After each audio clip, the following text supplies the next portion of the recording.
Hilchos Maaser Perek Arba Asar. The laws of the Maaser separation, chapter 14. This is the last chapter.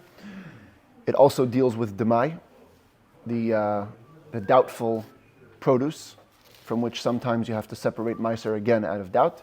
And with that topic, we conclude these laws. So the Rambam begins with the following halacha: Halekeach min hasitoin. Somebody buys grain from a wholesaler.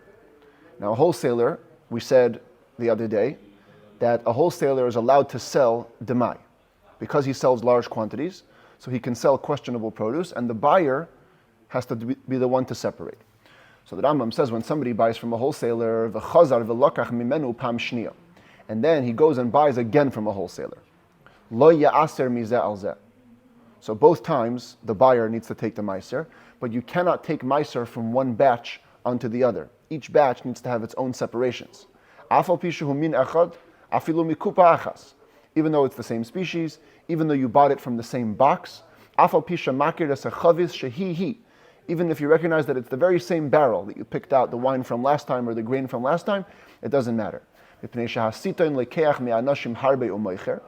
the rule is that a wholesaler buys from many people, and then he sells what he gets. It's very possible, maybe in the beginning, the first batch he bought from an unlearned Jew, whose fruits are demai and therefore have to be tithed. And the later batch came from a chaver, a good religious Torah observant Jew, whose fruits are fixed. We already explained we already explained you're not allowed to take Maaser from a obligated batch onto an exempted batch, or from an exempted batch onto an obligated batch. So if we assume that one of the batches came from an already tithed produce from the chaver, that means that the produce that you bought has already been tithed, it's already patur. And so you won't be able to take from there onto the chiyuv. And so out of doubt, you have to take from each batch separately. If the wholesaler himself tells you, no, both batches came from one person, Neman, then he's believed. Why? Because the wholesaler has nothing to gain by lying. Anyway, he's not the one separating the tithes. It's the buyer separating the tithes. So we'll believe him to say what the status of the produce is. Halacha beis, haya moicher kshus ayarak. If a person was selling hops or vegetables, these are hops on this side, I think, over here, or other vegetables, and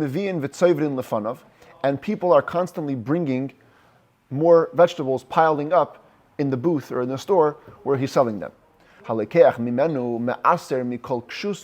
you buy from such a place, you must tithe every individual hop separately, or every individual bunch of vegetables separately, tomorrow, or every date individually. The point is, since this store is constantly being restocked, you never know where the restocking material is coming from.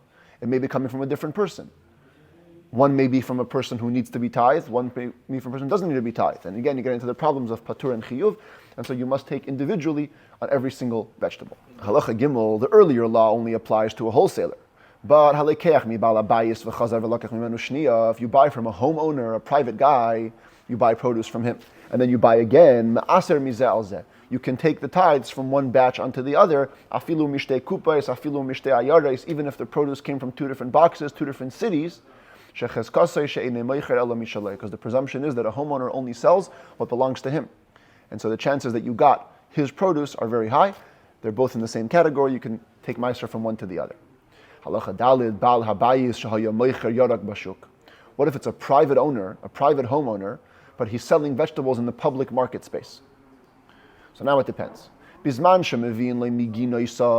you're aware that all the restocking, where are they bringing more material from? From his own gardens. You can, whatever you buy, you can take Maaser from one onto the entire batch, because it probably all came from his gardens. But if they're bringing him restocks from other gardens, if you buy once and then again, from the homeowner, you cannot tithe from one person, from one batch to the other, because it's very possible that the two batches of produce came from two different people. Again, the same doubt. One of them might have been an unlearned Jew. One of them might have been a learned Jew who took the tithes, and you'd be tithing from exempt onto obligated, which is not allowed. Halacha hey, halekeach pas min hanachtoim. If somebody buys bread from a baker, Now, the way I'm going to explain to you the next two halachot is that there's three types of people that were involved in bread. One was called the nachtoim. Nachtoim was the baker himself. He would bake the bread. So sometimes he would sell his own produce, but most of the time he would pass it on to bakery stores or distributors. Palter, which is coming up in the next halacha, palter we're going to translate as bakery. That's a store that's dedicated to selling bread. So the nachtoim would bring his material to the palter, and the palter would sell it. There's going to be a third category that's called manpoil. Manpoil we're going to translate as distributor. This is a guy who doesn't have a store, but he takes bread from a baker and distributes them locally. So first we begin with the nachtoim. If somebody buys the bread straight from the baker, straight from the guy who baked the bread, lo ya'aser min hachama al hatzoinenes. So you're not allowed to take maaser from warm bread onto cold bread. Sha'ani omer, because it's very possible to say, I can say, chitim shel emesh hayu mishal echad, v'shel hayem mishal acher. The wheat from yesterday were belonging to one person. The wheat from today, for today's bread, the hot bread, is belonging to another person. And again, you get into the question of taking maaser from exempt onto non-exempt. If somebody buys from the bakery, that's the store that bought from the nachtoim and they're selling it off.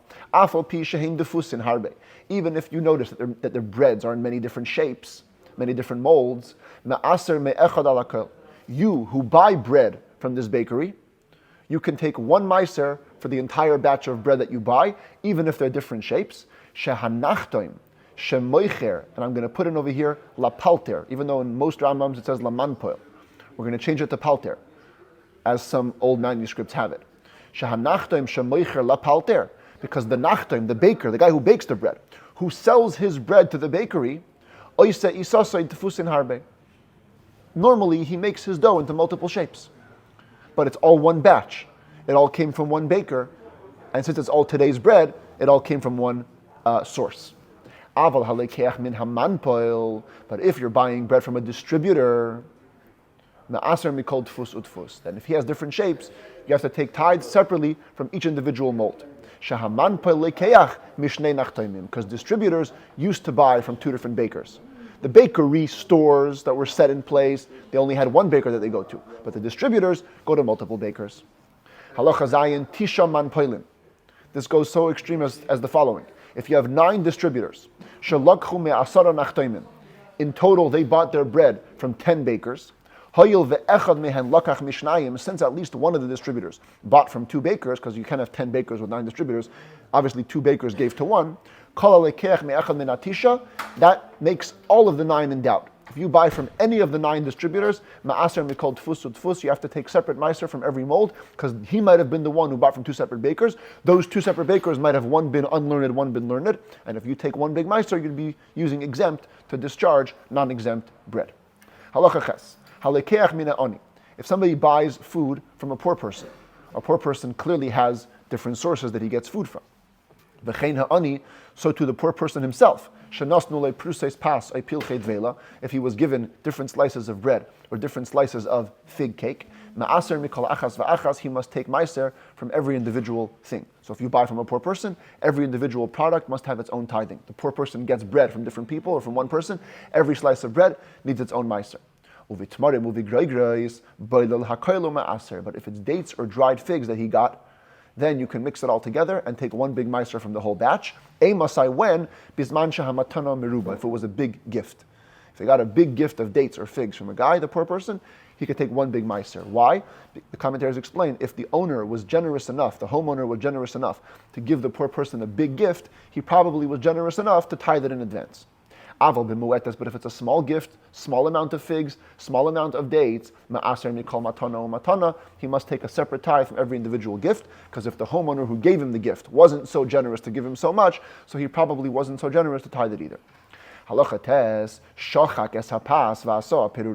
Comes the poor guy, he collects a bunch of bread from a bunch of people, and he grinds the bread, and makes it now into one big pile of crumbs. Or he takes all the dried figs that he got from different people, crushes them together, and makes them into one big fig cake. Here, the sages were lenient. They now consider this unit to be one big gift, or one big piece of food, and he could take one Maaser for the entire batch. Halacha Yud, Payalim, or Orchim, Shahayu Mesubin Va'ichlin. If there were workers or guests that were sitting and eating, V'hoisiru Prusais, and they left over pieces of bread. So we're talking about they're all guests at one home, they're all workers of one person. So you would think that if they left over some bread, it's all coming from the same source, it's all one big batch, so if you want to take all that leftover food, you can do one Maaser for everything. Says the Rambam, no. Maaser mikol achas ve'achas. You must take individual Maaser from each individual piece. Why? For the same principle that's guiding this whole chapter. It's very possible that one of the workers or one of the guests was a learned Jew, not trusting the host or the employer. He himself took Maaser from his food, and he's one of the workers or the guests leftover food. So now you're looking at leftover food that contains some was tithed and some was not. If you're going to take it all together and tithe it as one, you may end up tithing from the exempt onto non-exempt, which is not allowed. And therefore, it follows the same reason, you should take Maaser from every individual one. Brich Rachamana Desayan, blessed is Hashem, who gave us assistance, Mazel Tov, for concluding the laws of Maaser.